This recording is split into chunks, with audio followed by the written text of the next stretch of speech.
this meeting, this conference, so that we may discuss a new issue that came in about the authorization of the ICC to the prosecutor, the pretrial chamber, yes, that they conduct an investigation, the national investigation in the Philippines. So we're ready to answer questions on this matter. When you ask a question, introduce yourself, state your name, agency, or news outfit, so that we can address you properly also. Please get the microphone. Okay. Sir, good afternoon. Mike Navarro, ABS-CBN. Sir, first immediate reaction to the release of the ruling. It came 4 months after the submission of the all the documents that need to be submitted. Well, I don't get it. Why they insist on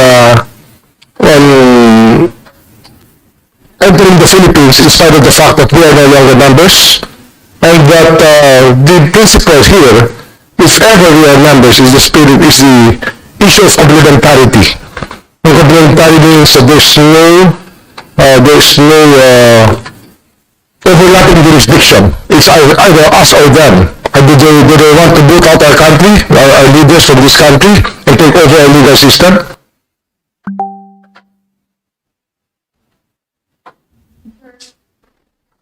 Follow up, sir.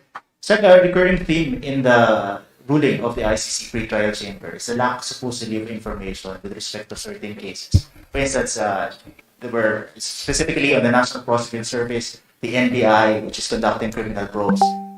The ICC pre-trial chamber saying there's not enough information for them to conclude that the investigation here in the Philippines mirrors the investigation that will be conducted by the ICC. What's your opinion?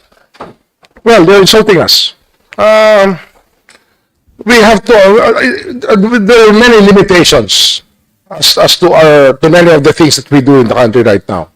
The NBI is in the process of reorganizing. The modernization is pushing through. We are about to hire 1,000 more agents. We are building capacity. It is a capacity building exercise we're doing. In the terms of the PNP, we have suggested ways to reform the system so that the Internal Affairs Service will be better emboldened and it will be more empowered to investigate. So, we as a country, we are doing what it. Yes, please.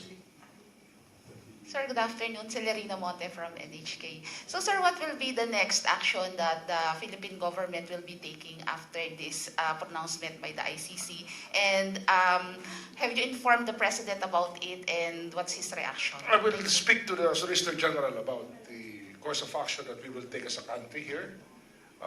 Definitely, I do not welcome this move of theirs. And I will not welcome them to the Philippines unless they make clear that they will respect us in this regard.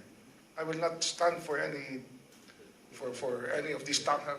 of these antics that will tend to question our sovereignty, our status as a sovereign country. We will not accept that. The President's reaction? Not yet. I haven't spoken to the President yet, but I'm speaking offhand here.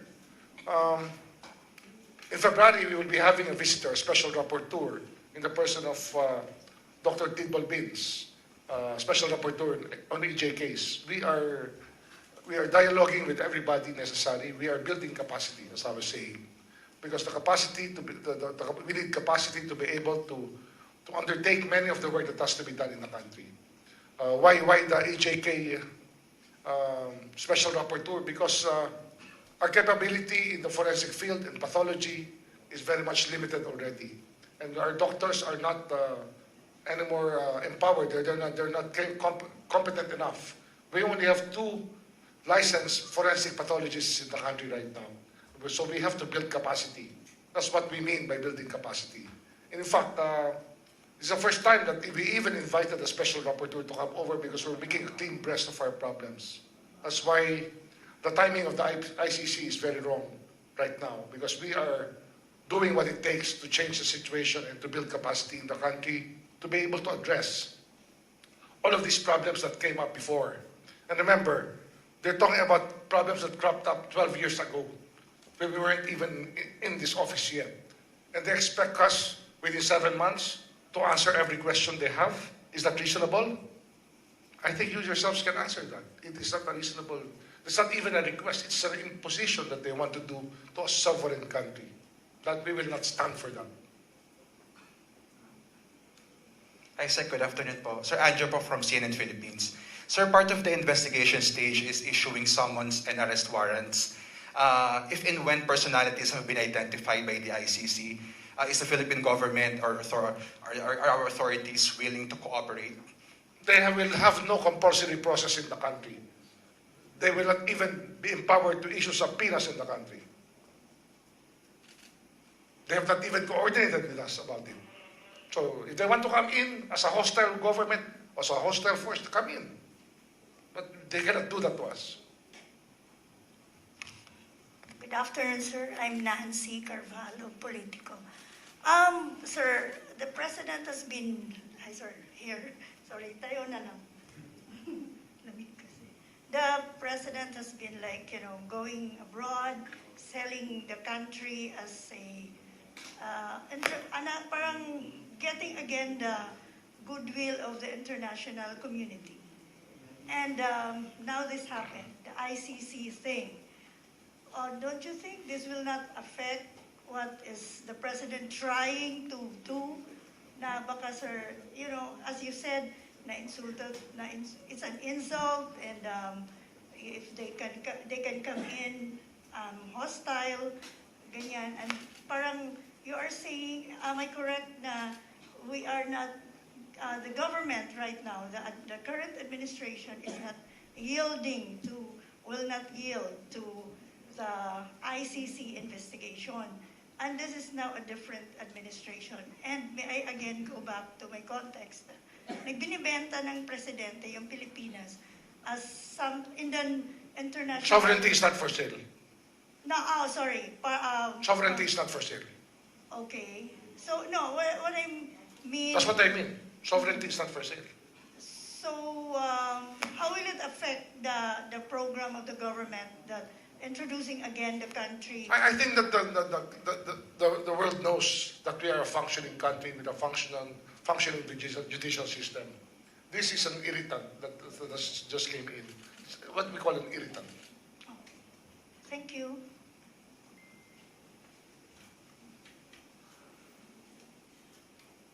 Okay? Any more? I said, Planteamento po, UNTV.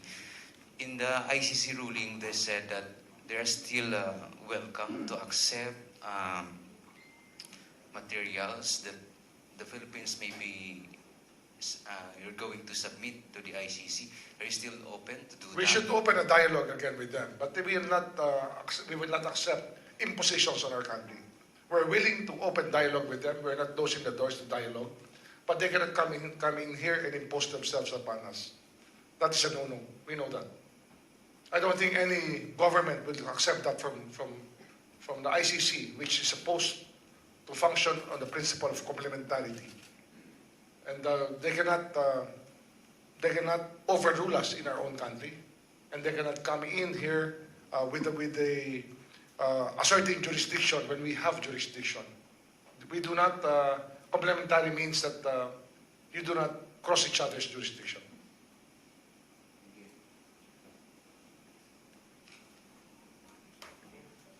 Okay? So what if we ask nicely? No, I'm saying that we can dialogue with them. If they want data from us, we will provide them the data.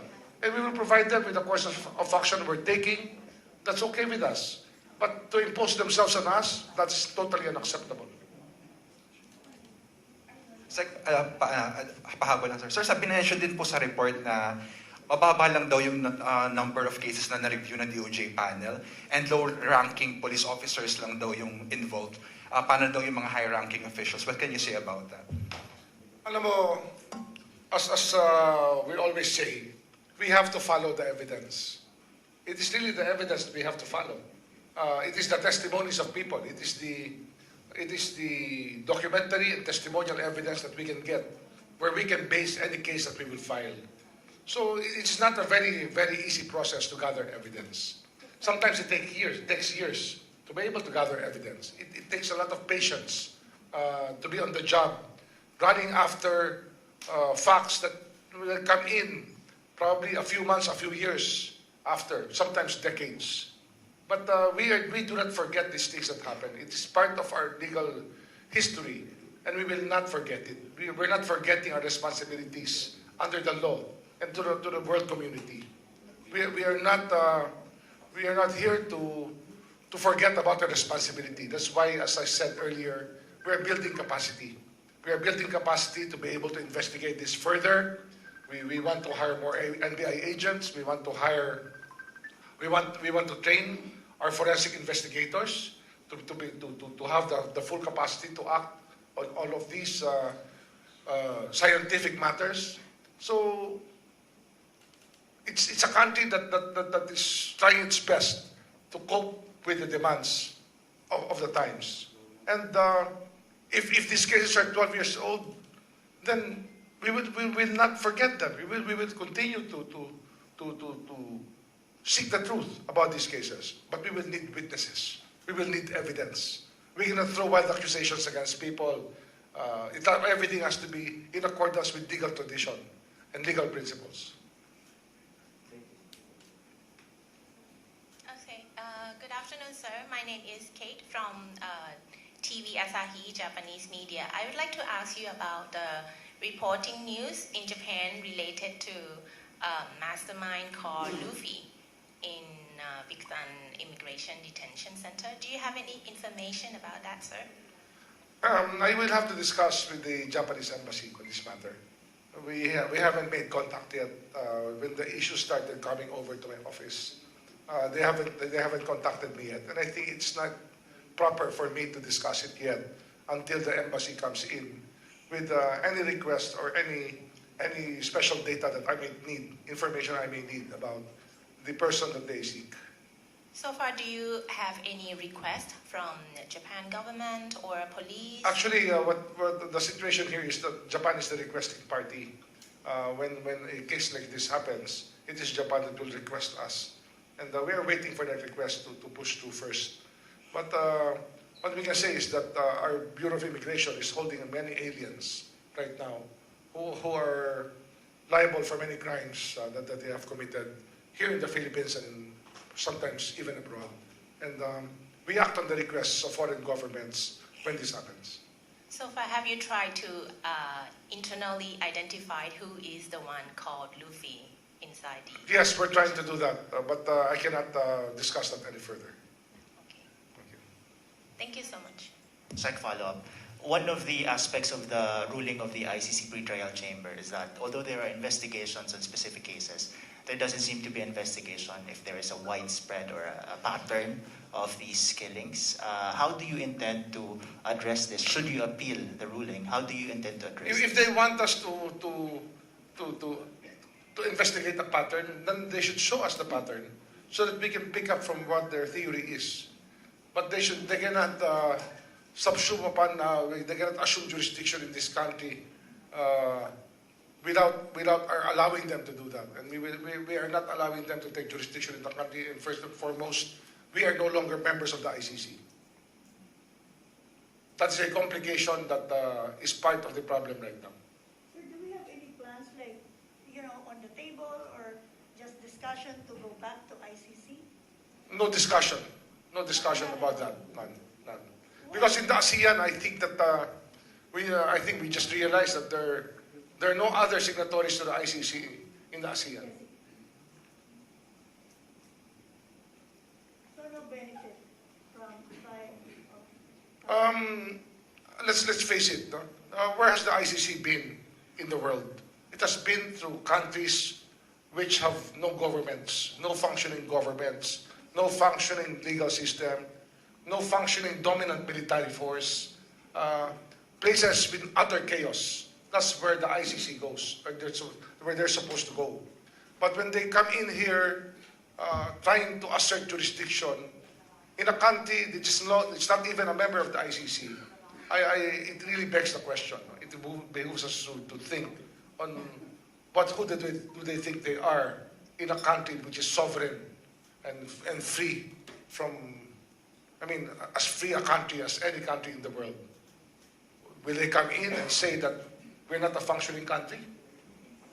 We're not a functioning democracy. We don't have a functioning legal system. I don't think they will even want to say that. So it becomes very political when you think about it. Sir, meron ba kayong politics behind Dante po, UNTV? May nakita ba kayong politics behind for the ICC to pursue the investigation? It's always a possibility. Okay na? Good. Thank you. Thank you.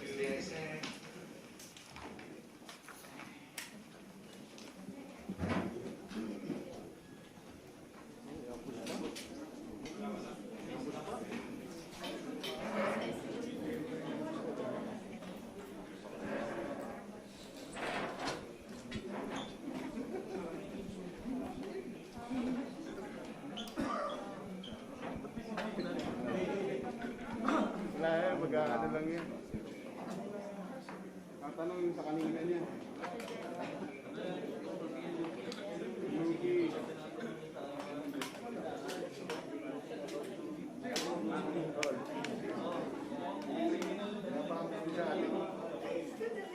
Yung dalawa daw na